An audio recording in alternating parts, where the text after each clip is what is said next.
예.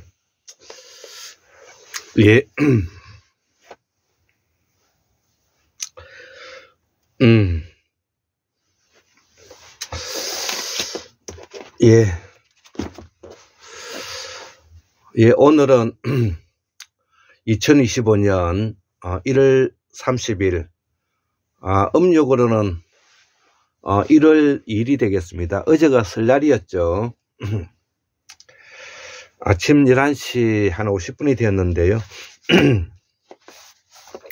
제가 그 밑에 사무실에 내려가서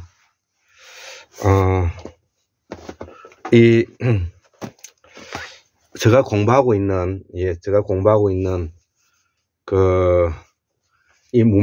한국문명학술원 1권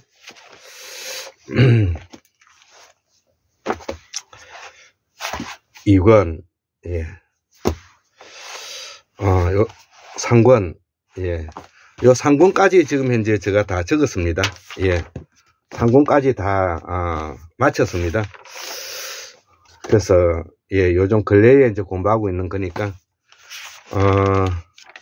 예, 요즘 우리 아버지도 돌아가시고, 또 저도 좀 마음적으로 이렇게 산만하기도 하고요. 여러 등등, 제가 이 유튜브도 잘 못하고, 그러는데, 그 사람은 가능하면은 단순하게, 자기의 일을 해 나가는 것이, 좋은 것입니다. 각자가 가지고 있는 그 재능이 다, 다양하다 하더라도, 자기가 좋아하는 것을 한두 개 정해서, 꾸준하게 그것을, 쌓아나가고, 그것을, 생각하는 힘을 키워나가는 것이, 그것이 바로, 인간이 인간다워질 수 있는 그런, 공부이기도 하고요. 그래서, 오늘 먼저, 또 2025년 새해이기도 하고, 제가,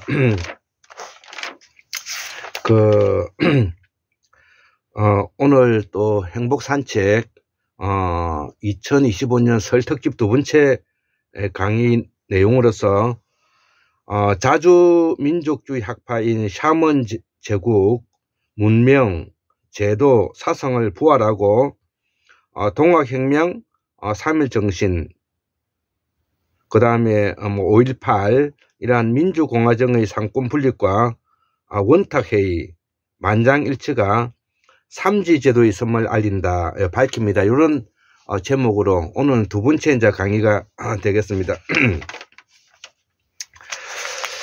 자, 그래서 앞 시간에서도 이야기를 했지만, 오늘날의 우리 한국인이 탄생되기 위해서는 여러 다양한 요소가 있겠지만, 함재봉 선생님이 잘 표현하고 계시는 한 5가지 정도의 우리는 관을 가지고 사유하고 있는 것이죠. 첫째, 친중 세국주의, 소위 말하는 최익현을 중심으로 하고는 최익현 선생님이 결국 대마도에 가서 굶어 죽었죠. 예, 그런 소위 말하는 친중파라고 말할 수가 있고요. 그 다음에 친소 공산주의 학파, 이동희 선생이 계시죠. 제가 보통은 이 발음이 세가지고 이동영이라 할 때도 있고 그랬는데, 이동희 선생으로 제가 바로 잡겠습니다. 그래서 이 친소 공산주의 학파에 뿌리를 두고 있는 이 김일성이라든지 김정은에 이르기까지 지금 현재 우리가 3.8 이북에 북한이 실효적 지배를 하고 있는 국가를 가지고 있죠. 그 다음에 우리가 친일개화파,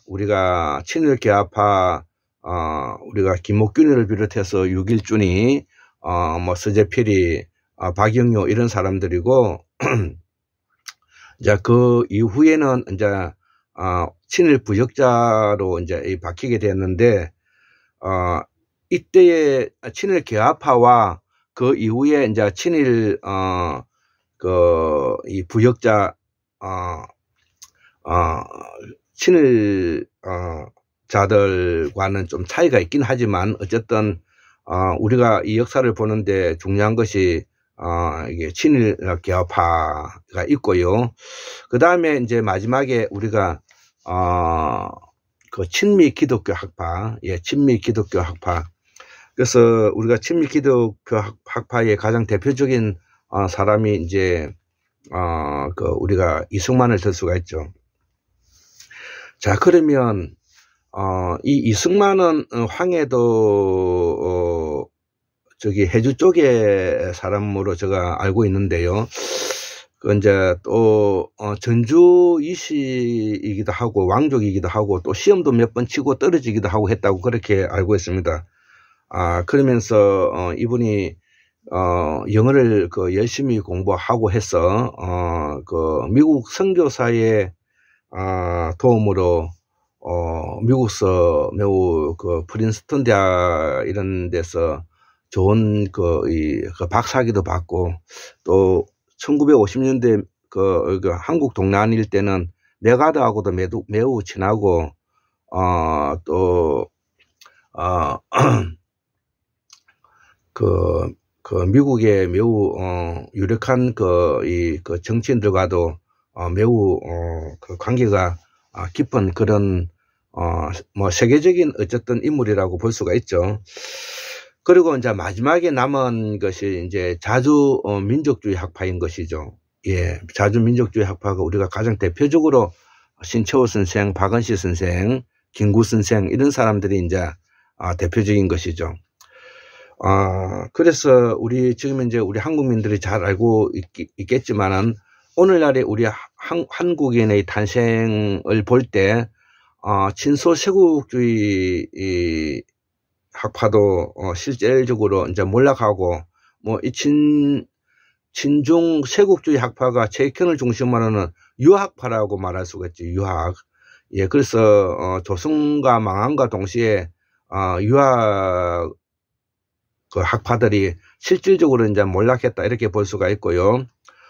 친소 공산주의 학파는 뭐 어쨌든 지금 우리가 분단국가로서 3.8 이북을 실효적으로 지금 지배하고 있다는 것을 우리가 부인하면 아니 되겠죠. 그리고 이제 우리는 친일 개화파인 일제 친일주의자들과는 우리가 35년 동안의 그런 한국 병탐의 과정이 있었기 때문에 우리가 일본에 대해서는 매우 악감정을 가지고 있고 지금도 우리가 한미일 공조에 있어서 일본의 자위대가 한국에 주둔하는 것에 대해서 매우 경계심을 가지고 있는 것이고요. 또 미국이나 일본과 한국은 한미일 동맹을 해서 지금 이제 급격하게 제국주의화로 길을 걸어가고 있는 이 중국에 대해서 방어막을 치보고자 하는 미국의 속내가 있다는 것은 우리가 책을 좀 자꾸 공부를 좀 하는 사람이면 누구나 이제 알 수 있는 내용이지 않겠습니까? 자, 그러면 우리가 이러한 내용을 기본적으로 이제 아는 것이고요. 자, 그러면 미국이라는 나라가 우리가 1776년도에 이제 미국 독립선언을 하고 영국 연방에서 이제 탈퇴해 가지고 지금 현재 미합중국이라는 나라를 세웠는데 13개 주를 해서 지금 현재는 51개 주의 나라가 51개가 뭉쳐져 가지고 미 연방을 이루고 있고 세계 제국의 길을 가지고 있거든요. 그러면 1776년 이후에 우리가 이전에는 그 땅에는 누가 주도하고 이끌어 갔는가 이런 거에 대해서 한번 생각해 볼 필요성이 있지 않겠습니까? 그래서 우리는 여기에 대해서는 어떤 정보를 가지고 있지가 않죠. 또 공부한 바도 없고요. 그렇기 때문에 단지 그 넓은 땅에 인디언들이 살았다는 거, 그리고 멕시코만이 있고 멕시코만 위에는 뭐냐면은 아즈텍 제국이 있었고 또 유카탄 반도에는 마야 제국이 있었고, 저 밑에 페루, 칠레에 이어지는 이쪽에는 아즈텍 제국이 있었다는 이 정도만 아는 것이고, 그 다음에 백인과 원주민과의 혼혈 쪽이 메스티조, 혼혈 쪽이 살고 있다는 이런 것만 정도 우리가 세계사 시간에 배웠지, 실질적으로 여기에 대해서는 우리가 잘 알고 있지 않죠. 우리는 서구 유럽에 대해서는 그리스 로마 때부터 철학이 누구요, 자연 철학자가 누구요, 인문 철학자가 누구요, 르네상스, 헬레니즘, 헤브라이즘, 그 다음에 중세시대 이렇게 쭉 우리가 이렇게 알고 있지만 아메리카에 대해서는 전혀 모르고 있는 것이죠. 자, 그래서 한 가지 분명한 사실은 우리의 그 조상인 그 환국인이 세계 문명을 개척해 왔다는 것이고, 세계 문명을 개척해 오는데 가장 줄이었다는 것을 여러 문헌을 통해서 우리가 알 수가 있다는 것입니다. 자, 그래서 오늘 그 설날 특집 두 번째 강의로서는 왜 이 황금문명학술론에서는 골장 선생은 이 사면 제국이 부활이 돼야 되는가, 이 이야기를 하고자 하는 것입니다. 샤먼 제국은 도대체 무속과 무당과는 어떤 관계가 있고, 또 샤먼 제국은 왜 이것이 기성 종교와 밀접한 연관성을 가지고 있고, 이걸 어떻게 구분하려고 하는가, 왜 또 이 해계묵은 이 샤먼이라는 그 이야기를 이렇게 끄집어내서 이 이야기를 하고 있는가, 이런 것들을 우리가 심층적으로 한번 설명해 볼 필요성이, 저는 공부하는 사람으로서는 필요성을 느낀다는 것이죠. 자, 그래서 일단 샤먼 제국은 지금으로부터 약 25,000년 전에 지금 현재 시베리아 남부, 그 다음에 몽골 북부의 바이칼을 중심으로 하는 부리아트 족이 중심이 된 툰트를 따라서 뭐냐면은 사냥을 할 때부터 샤먼 제국이 시작되었다는 것이 이 황금문명학술론에서 지금 현재 그 연구하고 있는 것이라는 것이죠. 그래서 왜 이 우리의 조상들이 따뜻한 뭐냐면은 서해대평원에서 순다 대륙에서 올라와서 서해대평원을 수수만 년 살면서 왜 이 툰투라 지역에까지 이렇게 진출을, 그 추운 툰투라까지 우리가 그 진출했느냐, 이제 이 부분인데, 이 툰투라 지역이 바로 시베리아, 지금 현재 시베리아의 그 북이 66.6도에 걸쳐져 있는 이 툰투라 지역의 그 70도에 걸쳐서는 이제 예네강이 있는 쪽인데, 여기가 바로 뭐냐면 툰투라 지역으로서 바로 사슴이라든지 술록들이 대거 서식지라는 것이죠. 자, 그렇기 때문에 인간이 고도의 단백질을 섭취하기 위해서는 이 고기를 먹어야 되는 것이 사냥의 주 원인이었다는 이야기를 하고자 하는 것입니다. 자, 그래서 그 이후에 사냥을 하기 위해서는 이제 도구가 발달되어야 되고, 도구가 발달되는 것이 돌을 갈아 가지고 하는 돌 화살촉이라든지 돌낫이라든지 그 다음에 돌도끼, 이런 것들을 사용하던 시대에서 드디어 뭐냐면은 화산에서 폭발해 가지고 나타나는 유리조각과 같은 흑요석을 중심으로 사용해서 사냥을 시작할 때부터 이제 샤먼 제국이 시작되었다는 것이 이게 황금문명학술론에서 연구하고 있는 내용이라는 것이죠. 그 이후에 이 샤먼 제국이 가지고 있는 이 철학과 사상이 1970년도, 우리나라 같은 경우에 1970년도 새마을운동하기 전까지 적어도 수수만 년 동안에 이 샤먼 제국의 문명을 가지고 사상, 제도, 문명, 사상, 정치, 경제, 사회, 문화 모든 면에서 뭐냐면 미쳤기 때문에 이 샤먼 제국의 부활을 필요로 하다는 것이고, 또 한 가지 우리가 이제 알아야 될 것은 샤먼 제국의 시대와 재정 일치 시대 때와 재정이 분리되는 시기인, 재정이 분리되고 있는 시기인, 즉 다시 말하면 전제 왕권 국가의 왕이 모든 힘을 갖고 있는 전제 왕권 국가 시대 때 하고 구분해야 된다는 것입니다.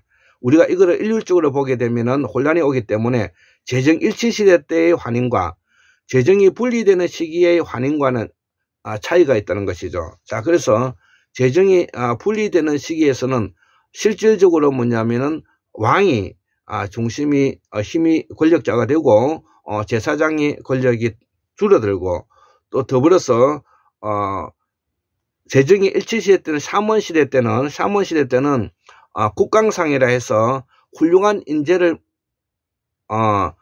뽑아내는 그런 시스템이 있었지만 전제 왕권 국가에 있어서는 장자상속이라는 종법 제도를 가지고 있다는 것이죠.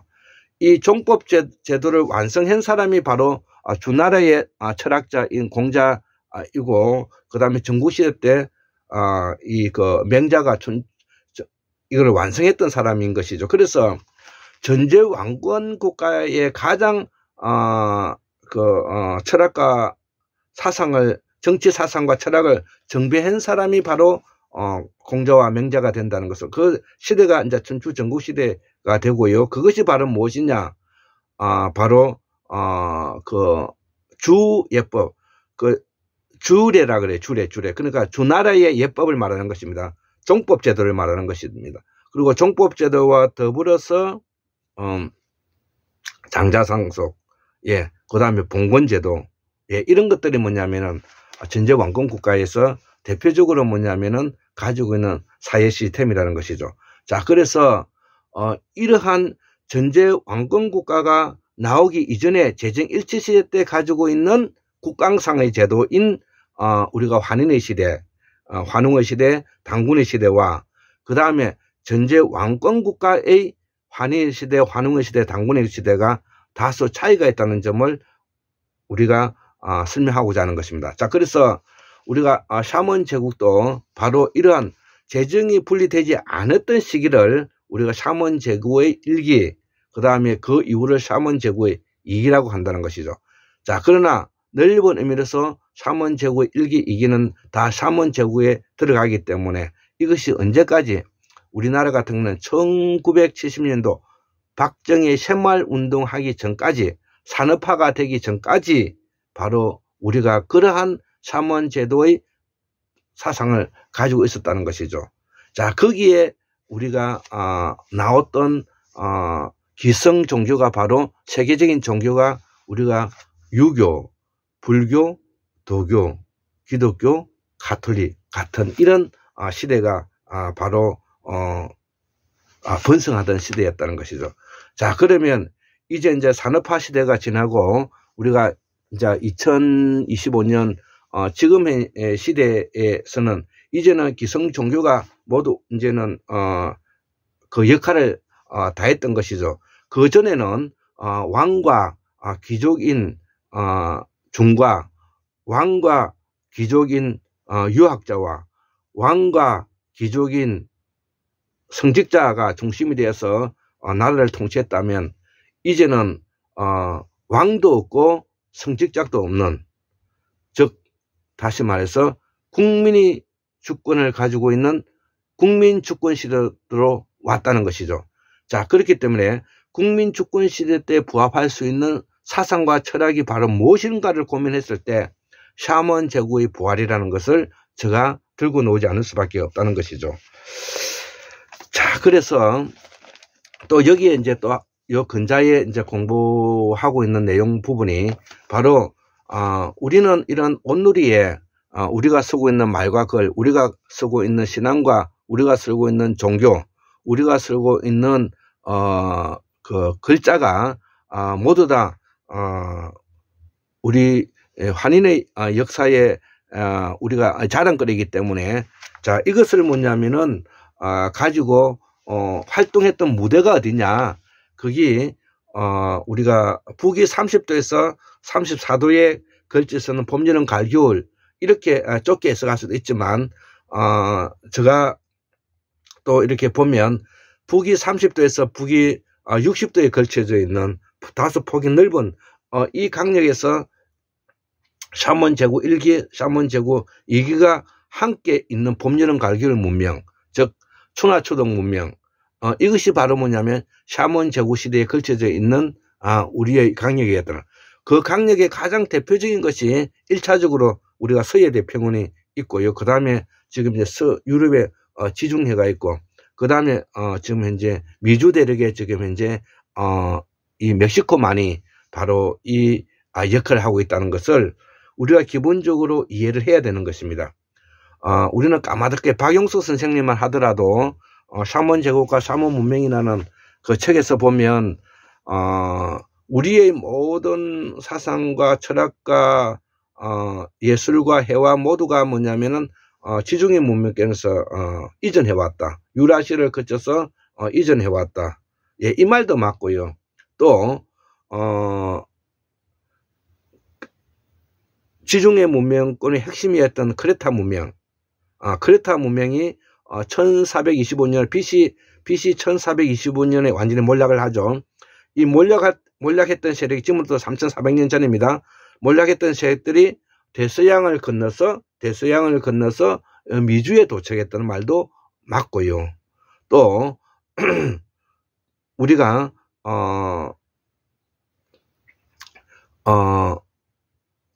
대당, 대송, 대당조선, 대송조선, 대원조선, 대명조선, 대청조선, 이렇게 뭐냐면은 당송, 원명청, 즉 다시 말해서 뭐냐면은 당나라, 송나라, 원나라, 명나라, 청나라, 이렇게 이어지고 있는 이 세력들이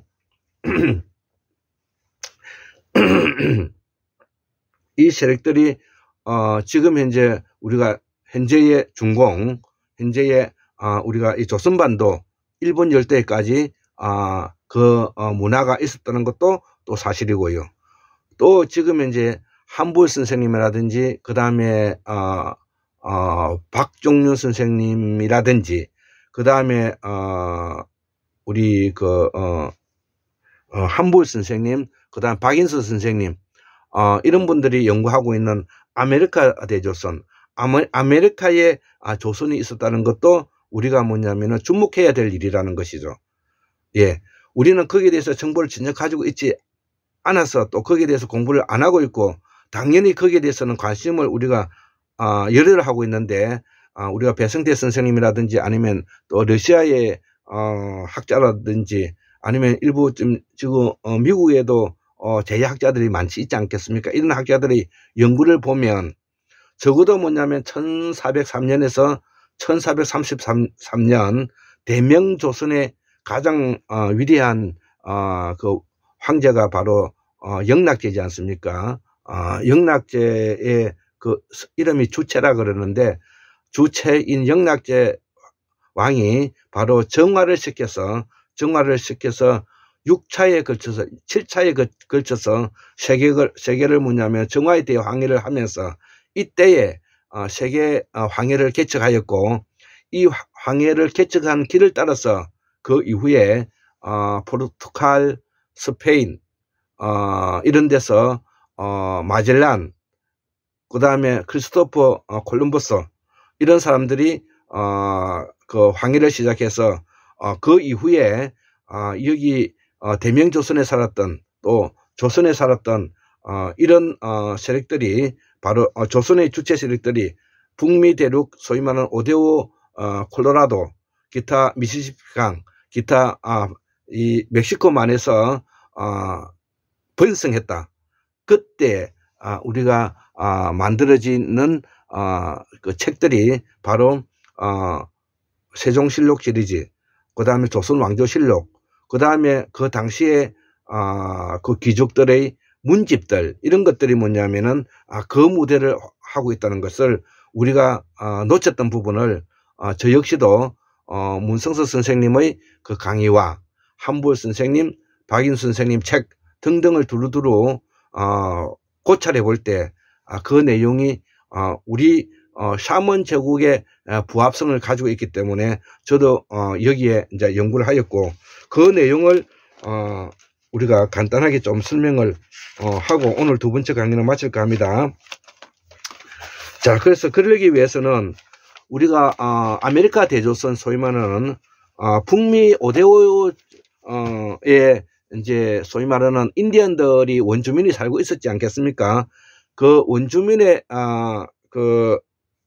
무명을 전달해 줬던 가장 빠른 시기에 이동했던 사람들이 바로 최근래에 이동했던 사람들이 이게 1405년에서 1433년에 나온 것입니다. 아까 1403년 하게 됐는데 1405년에서 1433년에 이동을 했어요. 이때 정하의 대황해 이후에 마젤란의 대황해를까지 또 이때가 이제 포르투갈의 카를 5세 이때가 시기가 1516년 1555년 요 스페인의 카를 5세가 1516년 1555년 자 요때가 영락제 6번 선덕제 1번 때에 이제 우리가 이동했다는 것을 함께 이해했으면 좋겠고요.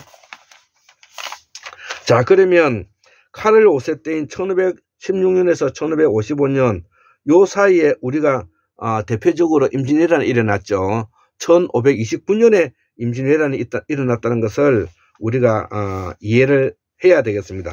자 그러면 이러한 아메리카 대조선 아메리카의 대조선에 그러면 이렇게 주장할 수 있는 근거는 무엇인가? 도대체 아메리카 대조선에 5대5 조선이 있다는 근거가 무엇인가? 또 아무르강과 코라고 말을 하는 이 미국의 콜로라도 있는 이 코같이 생긴 이 부분 멕시코만에 걸쳐져 있는 이 부분에 무엇이 묻냐면은 우리의 그 조선이 글로 이동해서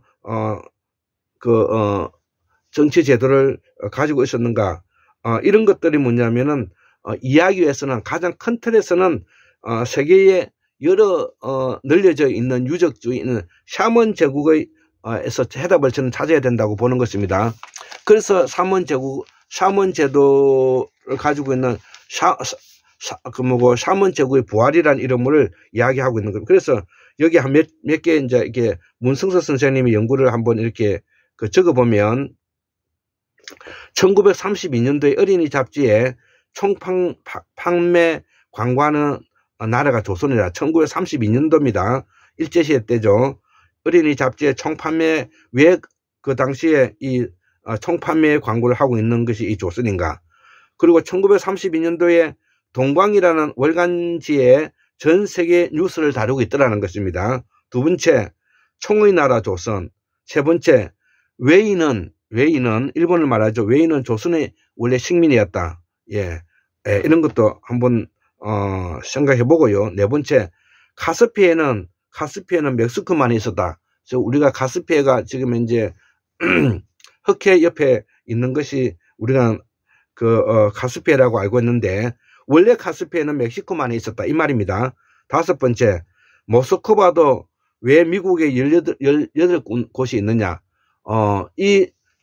미국 땅에 있는 이 18군데의 모스크바가 지금 현재 러시아의 모스크바로 옮겨간 것은 아닐까라는 그 의문을 제시해 보는 겁니다. 여섯 번째, 중국, 인도, 월남은 아메리카에 원래 있었다는 것입니다. 자, 그래서 중국에서 펄벅이 썼던 그 대지의 메뚜기 때 이야기가 과연 지금 현재 중공에서 일어난 이야기인가? 아니면은 지금 현재 미국 땅인 중국의 벌판에서 이 메뚜기 때 이야기를 하고 있는 것인지 한번 의문감을 해보고요. 지금 현재 인도, 그 다음 인도네시아, 월남 이런 게 다 원래는 아메리카에 있었다. 이 이야기도 한번 의문감을 한번 가지고 그 생각을 해보자고요. 자, 그 다음에 일곱 번째, 아메리에 대한 해석. 아메리카가 이제 아메리라고도 하는데 여기에 대한 해석. 여덟 번째, 아메리코 베스푸치의 유래. 이것은 어떤 의미에서 이렇게, 그래서 우리가 기존에 있는 사상과 철학, 학문 지식을 좀 더 뭐냐면은 넓은 의미에서 바꿔서 생각해 볼 필요성이 있다는 것입니다. 아홉 번째, 1896년대 독립신문의 정체. 1896년 우리가 가보개혁을 일으키고 있는 이런 시기인데요. 이때의 독립신문의 정체는 무엇인가? 열 번째, 금, 은, 동, 석탄이 한량없이 많은 나라가 바로 조선이었다는 것입니다. 금, 은, 동, 석탄이 한량없이 많은 나라. 11번째, 아주 부유한 나라였다고 기록되어 있다 이거죠. 12번째, 바다엔 진주가 많고 인삼과 금이 많았다는 것입니다. 자, 그 다음에 우리가 러시아와 고려가 손을 잡고 1차 연몽 전쟁의 정벌이 과연 지금 현재 우리가 마산 앞바다에 몽고 마산 앞바닥에서 출발해서 지금 현재 일본으로 간 내용이 맞는가? 아니면은 지금 현재 멕시코만인 조선에서 르말에서 간 것이 맞는가? 예, 이런 것들을 뭐냐면 우리가 한번 폭넓게 의문감을 가지고 우리가 질문해 보자는 것입니다. 10번째, 원송 고려 위치는 현재의 지금 현재 우리가 배우고 있는 것이 전부인가? 이런 부분을 우리가 이제 이해해 볼 필요성이 있고요. 자, 그래서 이러기 위해서는 우리가 1392년도가 이제 조선이 건국했잖아요. 1392년도에 이런 말 교체기의 부분을 과연 이 땅이었는가? 혹시나 이것이 뭐냐면 미국 땅에서 일어난 일은 아니었는가? 예. 우리는 인디언에 대해서 너무 잘 모르고 있는 거 아닌가? 인디언의 원주민에다가 우리가 정화의 대황해 이래 우리가 그 조선인들이 미국 땅에 가서 지도자 역할, 소위 말하는 양반 역할을 했다는 것도 우리가 한번 생각해 보자는 겁니다. 그래서 1392년도가 연말 교체기고요. 조선건국이고 1492년도가 예, 우리가 크리스토퍼 콜럼버스가 바하마에 도착한 시기입니다. 이렇게 우리가 머릿속에 외워놓으면 도움이 되겠죠. 1592년도가 우리 임진왜란이 일어났고요. 자, 미주 대륙에 1861년도에 이제 미국 남북전쟁이 일어났다는 것이죠. 이 남북전쟁의 남군과 북군은 조선인은 어떻게 참여했는가? 또 노예제는 조선인들이 왜 유지를 했는가? 그리고 우리가 일제시대 때 제가 어릴 때까지만 하더라도 우리 아버지 엄마가 백정에 대해서는 매우 뭐냐면은 그 노예제 내지 신분제거를 강하게 주장하고 있다는 내용을 우리가 알 수가 있죠. 자, 그리고 이쪽에 공부를 하고 있는 학자 중에서 대조선 사만역사학회가 있죠. 그 다음에 세계 사만 역사 연구의 한불 선생이 있고요. 그 다음에 황금문명학술원의 김태수가 있고요. 이런 사문제국의 박용 선생님의 사문제국 사문문명이라는 책이 있고요.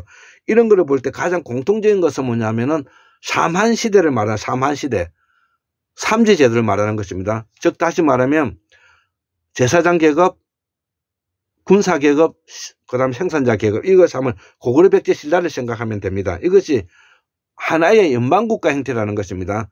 고구려 백제 신라 어느 누가 우위가 있다 이 말이 아니고 고구려 백제에서는 서로가 필요해야 한 연방국가 형태를 띠고 있다. 이 이야기를 하고자 하는 것입니다.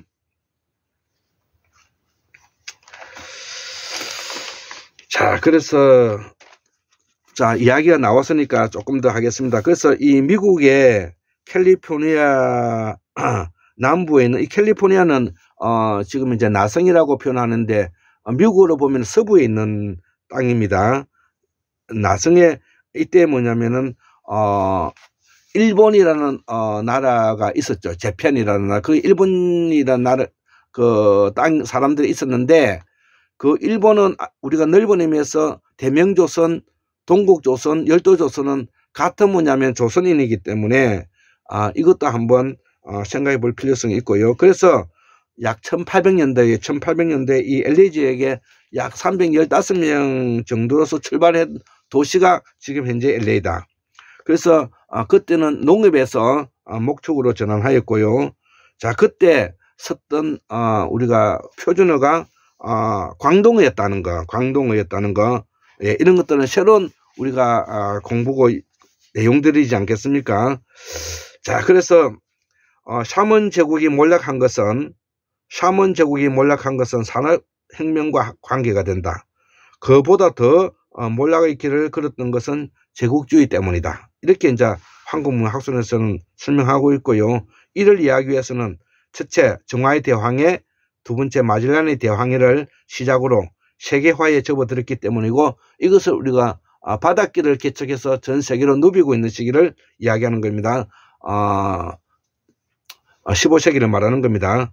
그동안 온누리에 존재하고 했던 삼지 제도인 샤먼의 제국 샤먼 문명은 급격하게 힘을 잃게 되었고, 즉 화폐 금융 사회로 접어들었기 때문이다. 여기에 가장 먼저 진출한 세력이 가톨릭 세력이고, 그리고 미주에서는 몰몬교들이다. 이때에 유대인 금융이 맡았고, 지금은 신용사회가 되었는데, 이때 이 십몇 년의 노예제가 엄청나게 많아서 사람을 팔아먹는 일을 많이 했다는 것입니다. 그리고 사먼 제국은 북경선으로 나뉘어지게 된 것은 이 모두는 제국주의 사문이다.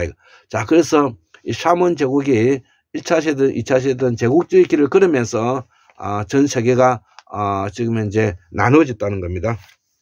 우리나라 조선반도도 이해를 하기 위해서는 우리가 고구려의 잔존 세력이 AD 427년도에 우리가 장수왕 때 평양으로 이전하였고요. 두 번째 백제의 잔존 세력은 468년도에 계류왕 때, 신라 잔존 세력은 488년도에 21대 소진마리간 시대 때 우리가 지금 현재 한반도에 들어왔다는 것입니다. 그뿐만 아니라 여기만 있는 것이 아니라 고구려 백제 신라는 미주대에도 고구려 백제 신라가 있었고요. 전 세계 고구려 백제 신라가 있었다. 이렇게 이해하면 되겠습니다. 그래서 우리가 역사 공부를 많이 율곡 이준재 선생님께서도 바로 지금 현재 중공 땅에 있는 고구려 백제가 있었고, 우리가 나관중의 삼국지 위초오도 바로 뭐냐면은 중국의 백제 땅에서 일어난 이야기다. 이렇게 설명을 하고 있습니다. 제가 읽었습니다. 자, 그래서 이 한반도에 들어왔고, 이 2차돈의 성교, 이거 2차돈의 성교는 불교의 융성입니다. 불교를 받아들였다는 겁니다. AD 527년에 법흥왕 때에 그 잔존 세력이 일본에 열도로 들어가서 지금 현재 일본에 있는 많은 뭐냐면은 고분들이 만들어진 이유가 그래서 그런 것입니다. 그 이후에 그 주도 세력은 통일신라, 고려를 고리라 그래죠. 거쳐서 대명조선, 영락제 시대에 정화의 대황해와 함께 북미 5대5 조선을 세웠다. 여기에 인디언 원주민과 이주 세력인 대명조선, 대한조선의 사대부들이 북미의 나라를 세웠고, 이것이 조선의 시작이라는 겁니다. 자, 그래서 우리는 조선의 시작이 지금 이제 한양에서 시작되었다는 걸로 알고 있는데, 이거는 다시 한번 우리가 연구해 볼 필요성이 있다. 이렇게 이제 생각을 하고요. 자, 조금 더 이야기하겠습니다. 자, 그러면 샤먼 제국의 중앙정부는 어떤 것이냐? 자, 이거 다시 말하면 샤먼 제국의 중앙정부는 지금 이제 가톨릭의 교황청을 이해하면 되겠습니다. 자, 그래서 샤먼 제국의 마지막 중앙정부가 언제 미주로 옮겨간 것인지, 이거는 영락제 때다 이거죠. 자, 그래서 북위 30도에서 60도에서 봄, 여름, 가을, 겨울을 전 세계로 이게 이전하면서 우리가 환국사를 이끌어왔다. 이렇게 이해하면 되겠습니다. 그래서 마지막 주원장과 이승기가 같은 이제 티무르인인데요. 우리가 이 대명조선, 동국조선, 열도조선이 바로 마지막 이동한 곳이 바로 이게 이제 대화의 정화의 대황해 때 이전했다 이 말입니다. 미주로 옮겼다는 것입니다. 자, 그래서 마지막 샤먼 제국의 삼지 세력의 제도이다 이거죠. 이후에 이들이 대황해 시대에 맞물려서 북미 5대5 조선의 터전을 잡았다 이거죠. 자, 그래서 샤먼 제국, 제가 예전에 적었던 글을 지금 이제 정리해서 읽어드리고 있습니다. 잡았다. 샤먼 제국의 중앙정부가 바로 북미로 이동한 것이다 이거죠. 자, 이후에 이들 세력은 1823년도에 미국의 물류주의와 함께 동부가 상국이 되었다 이거죠. 이 1823년 미국의 물류주의 이때에 바로 이들에 있었던 조선인의 주류 세력들이 중공과 한반도와 그 다음 일본으로 들어가게 되었다 이 말입니다. 자, 물류주의와 함께 동부가 상국이 되었고, 베트남도 이동하였고요. 인도네시아도 생겼다 이거죠. 자, 그래서 인도네시아는 인도인들이 이주하여 세운 나라이다 이거죠. 자, 그래서 이 원주민은 인도 아리안이 아니고요. 이 원주민은 인도 아리안은 아니죠. 자, 그래서 신라, 백제, 고구려, 일본 천황, 사무라이, 양인 이런 것이 바로 생산자 계급 이 모두가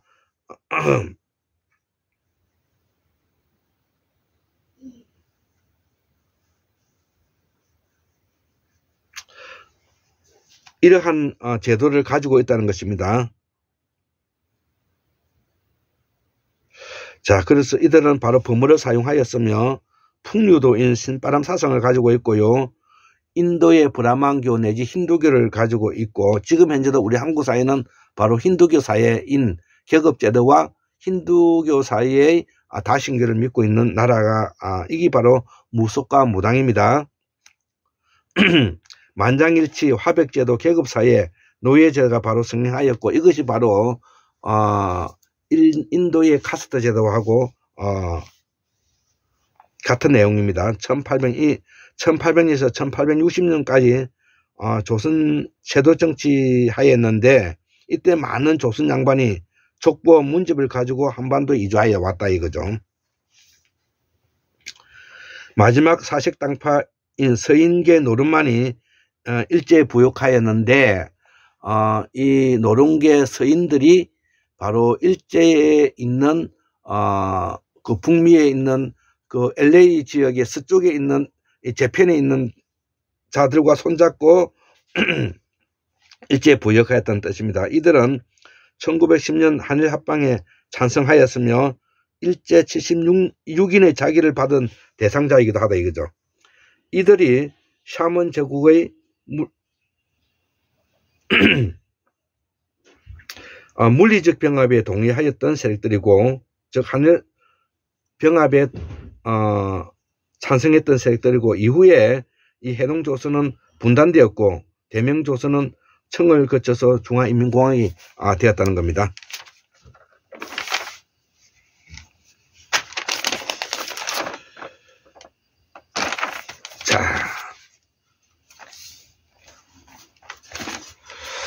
자, 그래서 이제 막바지에 정리하고 마치겠습니다. 그래서 이 열도조선은 일본을 말하는데 이 열도조선은 대동아 공영권 동국 삼국의 천하 일통을 이루기 위해서 임진왜란, 정유재란, 한일 병탐을 통해서 끊임없이 추진하였다. 작금에는 김충식이라는 밀정을 통해서 윤석열이 김건희 탄핵을 통해서 그 꿈을 실현하고자 했다. 우리는 북한을 다시 한번 생각해 봐야 됩니다. 지금 여기에 최고 걸림돌이 바로 정광훈인데 이 정광훈이가 가지고 있는 사상은 기독교 원리주의자죠. 자, 이 기독교 원리주의자들의 세력은 우리가 와해시켜야 되는 이유가 그런 것입니다. 이것이 우리가 애국 시민이 깨어있는 시민이 조직된 힘이 필요하다. 그래서 현재 우리 한국 사회에 양반은 누구냐? 바로 깨어있는 사람, 깨어있는 시민으로서 조직된 힘을 가지고 있는 양심적인 세력, 국민 주권주의자인 사람으로서 살아가는 사람이 오늘날의 양반이라는 것입니다. 자, 그래서 이 전광훈은 해동조선 중심의 천하일통의 가장 큰 걸림돌이 되는데 난 이 기독교를 무조건 비난하고 하는 것이 아니라 기독교 세력의 무지를 깨우치고자 한다. 우리 한국 사회에 기독교 세력만큼 무식한 자들이 없다. 자, 그래서 이 해동조선, 동국조선의 중심의 천하일통을 우리가 민주공화정이 이루어내야 되는데 이것이 바로 내가 이루고자 하는 민주주의 온누리 사상이다 이거죠. 자, 이념보다는 자주민족주의를 우선하여 대립투쟁보다는 화해 협력의 통일 연방국가를 이루고 그래서 대한민국 플러스 북한, 몽골을 연방 체제로 천하일통해 나가야 된다 이거죠. 내 인생에 내가 해야 할 일은 이것을 하는 것인데 몽골과 대한민국은 하나의 나라이고 그동안 친미 기독교 세력이 친일 부역자와 결합하여 윤석열과 김건희를 통해서 나라를 망하게 한 대사건이 이번에 2024년 12.3 친일구 됐다 이거죠. 자, 이제부터 자주민족주의 세력인 이 걸게하여 통일연방공화국을 통하여 천하일통을 해야 한다. 공자의 유교와